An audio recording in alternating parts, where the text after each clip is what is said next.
Hello दोस्तों, हर इंसान अपनी लाइफ में कुछ ना कुछ बड़ा ज़रूर करना चाहता है, जिस भी फील्ड में उसकी रुचि होती है। कोई अपने बिजनेस को बड़ा करना चाहता है, कोई अमीर बनना चाहता है, कोई स्पोर्ट्स में अच्छा करना चाहता है, कोई एक्टिंग को अपना अच्छा करियर बनाना चाहता है, किसी की तमन्ना होती है कि एक अच्छी जॉब हासिल कर लूँ। हर इंसान का अपने लाइफ में कोई ना कोई गोल ज़रूर होता है जिस फील्ड में वो अपना नाम कमाना चाहता है। दोस्तों, इस वीडियो में आपको मैं 8 ऐसे स्टेप्स बताऊंगा जो आपको छोटे स्टेप्स लेने हैं लेकिन आपके लाइफ में बड़े चेंजेस ला के देंगे। दोस्तों, ये आदतों का जादू सीरीज का 8वां वीडियो है। चलिए वीडियो शुरू करते हैं। दोस्तों, step number 1, choose your mini habit. अगर आपको पता नहीं है, क्लियरली आप जानते नहीं हैं कि आपको कौन सी मिनी हैबिट बनानी है, तो आपको एक लिस्ट बना लेना चाहिए कि नहीं, मुझे एग्ज़ाम की प्रिपरेशन करनी है, या बिजनेस में सुधार करना है, या अपने बॉडी को या हेल्थ को सुधार करना है, या रीडिंग राइटिंग, किसी भी फील्ड में आप मिनी हैबिट बनाना चाहते हैं तो आपको उसको लिखना चाहिए। दोस्तों, एक बार में मोर देन 1 मिनी हैबिट बना सकते हैं। दोस्तों, कोई भी मिनी हैबिट बनाने के लिए स्टार्टिंग में आपको कम से कम 1 वीक का प्लान जरूर करना चाहिए। 1 वीक की प्लानिंग कैसे करें? नंबर 1 है, आपको 10 मिनट से कम ही अपने मिनी हैबिट पे काम करना चाहिए। आप कोई भी मिनी हैबिट हो, चाहे पढ़ना हो चाहे लिखना हो, तो आपको 10 मिनट से कम ही काम करना है, तो आप उससे बोरियत महसूस नहीं होगी। दूसरा है नो गैप। आपको कोई गैप नहीं करना है 1 वीक तक। आपको कॉन्टीन्यूअस 10 मिनट से कम काम करना है, तो आपको कोई गैप उसमें नहीं करना है। तीसरी चीज़ें हैं दोस्तों, मोर देन 1 अगर हैबिट बनानी है तो एक दूसरे से रिलेटेड होना चाहिए। जैसे आप पढ़ते हैं तो आप लिख भी सकते हैं, तो उसमें कोई बाधा नहीं होगा। चौथा है दोस्तों, आपको स्टूपिड और स्मॉल, आपको लगना चाहिए कि यार इसमें मैं कुछ नहीं कर रहा हूँ। जैसे मान लीजिए 1 पुशअप कर लिया, 10 पेज पढ़ लिया, और या तो 50 वर्ड्स लिख लिए, तो इसमें कोई दिक्कत नहीं होगा। 1 वीक तक बहुत आसानी से आप करेंगे तो आपको पता चल जाएगा कि आपका इसमें मन लग रहा है कि नहीं लग रहा, आप इसमें आगे जा सकते हैं कि नहीं जा सकते हैं। दोस्तों, बिग चेंज लाने का स्टेप नंबर 2, आपको खुद से सवाल करना चाहिए कि मैं ये मिनी हैबिट क्यों बना रहा हूँ। एग्जाम्पल के लिए, अगर आप किसी एग्ज़ाम की प्रिपरेशन कर रहे हैं, शुरुआती मोड में हैं, तो आपको खुद से सवाल करना चाहिए मैं इस एग्ज़ाम की प्रिपरेशन क्यों कर रहा हूँ। तो आपका जवाब आएगा कि मैं इस एग्ज़ाम की प्रिपरेशन कर रहा हूँ ताकि मैं एक अच्छी जॉब हासिल कर सकूँ। फिर आपको क्वेश्चन करना चाहिए कि आपको जॉब की ज़रूरत क्यों है। तो आपका जवाब आएगा कि मेरे पास जब जॉब लग जाएगी तो मुझे कुछ पैसे मिलेंगे, अपनी लाइफ स्टाइल को बेहतर बना पाऊँगा, अपनी फैमिली को कुछ सपोर्ट कर पाऊँगा। इस तरीके से दोस्तों क्वेश्चन करना चाहिए। एक दूसरा एग्जांपल लेते हैं। मान लीजिए आप जिम करने जाते हैं, तो आपको खुद से सवाल करना चाहिए कि आप यानी मैं जिम करने क्यों जा रहा हूँ। तो आपका जवाब आएगा कि मैं अपनी बॉडी को फिट करना चाहता हूँ, बॉडी को अपने एक शेप देना चाहता हूँ। फिर आपको क्वेश्चन करना चाहिए कि मैं अपने बॉडी को शेप क्यों देना चाहता हूँ, यानी बॉडी को फिट क्यों बनाना चाहता हूँ। तो आपका जवाब आएगा कि मैं अगर हेल्दी रहूँगा तो मुझे कोई बीमारी नहीं लगेगी और मेरा मस्तिष्क अच्छे से काम कर पाएगा। दोस्तों, कोई भी काम करने जा रहे हैं बिना क्वेश्चन के या क्यों कर रहा हूँ, जब तक आप ये सवाल नहीं पूछेंगे तब तक आप जीवन में आगे नहीं बढ़ पाएंगे, कोई भी काम हो। दोस्तों, बिग चेंज लाने का स्टेप नंबर 3, आपको मिनी हैबिट बनाने के लिए क्यों डिसाइड करना चाहिए। क्यों दोस्तों 3 तरीके का होता है। नंबर 1, टाइम बेस्ड क्यों, नंबर 2, एक्टिविटी बेस्ड क्यों, नंबर 3, फ्रीडम बेस्ड क्यों। दोस्तों, टाइम बेस्ड क्यों में आप ये कहते हैं कि मैं सुबह 6 बजे से लेकर 7 बजे तक अपने एग्ज़ाम की प्रिपरेशन की तैयारी के लिए पढ़ाई करूँगा।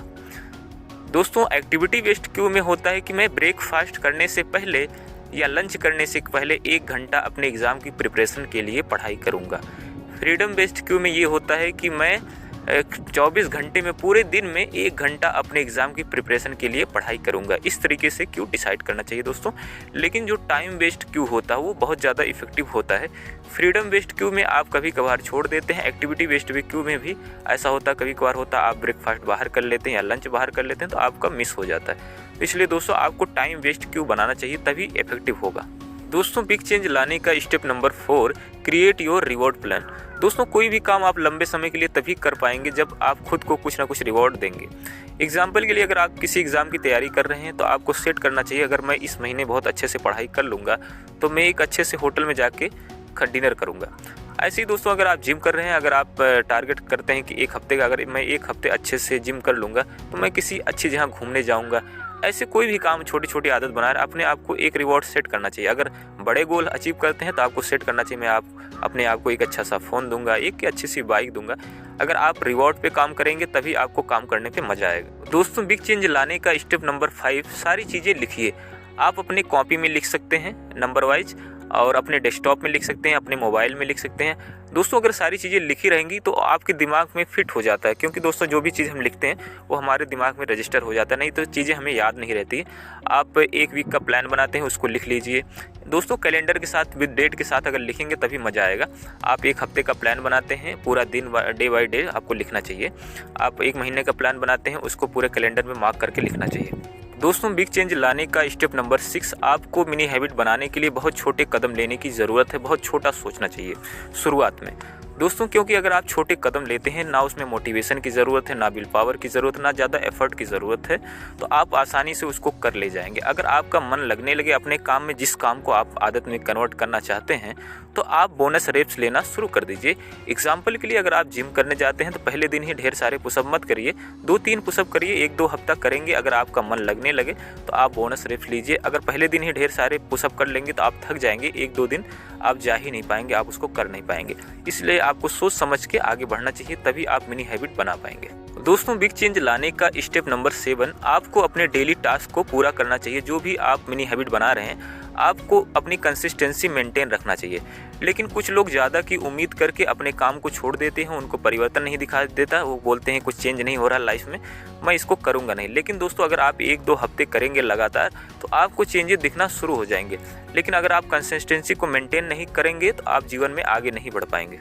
दोस्तों बिग चेंज लाने का स्टेप नंबर 8, आपको अपनी मिनी हैबिट पे धैर्य के साथ काम करते रहना चाहिए और हैबिट बनने के साइन को देखना चाहिए। दोस्तों हैबिट बनने के कुछ साइन होते हैं, कुछ पहचान होती है। नंबर 1 है नो रेजिस्टेंस। अगर आपको काम करते हुए कोई बाधा, कोई परेशानी नहीं आ रही है तो आपको समझना चाहिए कि मेरी हैबिट धीरे धीरे बन रही है। Number 2 feeling confident. अगर आपको काम करते करते धीरे धीरे कॉन्फिडेंस आने लगे अपने काम में तो आपको समझना चाहिए मेरी आदत बन रही है। नंबर 3 है माइंडलेस एक्शन। अगर आप कोई दूसरा काम करते हुए अपने काम को कर पा रहे हैं तो आपको समझना चाहिए मेरी आदत बनने वाली है। नंबर 4 है वरीड। अगर आप एक दिन मिस करते हैं तो आपको टेंशन होने लगे, चिंता होने लगे कि यार मैंने इस काम को मिस कर दिया, तब भी आपको समझना चाहिए कि आपकी आदत बन रही है। नंबर 5 है दोस्तों कोई बोरिंग नहीं, कोई एक्साइटमेंट नहीं। आप अगर काम करते हैं तब भी मज़ा आ रहा है और आपको बोरियत महसूस नहीं हो रही है, आपको ज़्यादा एक्साइटमेंट भी नहीं हो रहा है, तो आपको समझना चाहिए कि मेरी आदत ज़रूर से ज़रूर बन जाएगी। दोस्तों मैंने इस वीडियो में आपको लाइफ में बिग चेंज लाने के 8 स्टेप्स बताए हैं। अगर आप भी इसका इस्तेमाल करते हैं, आप अपनी लाइफ में बिग चेंज लेके आ सकते हैं। दोस्तों आज की वीडियो में बस इतना ही, मिलते हैं नेक्स्ट वीडियो में।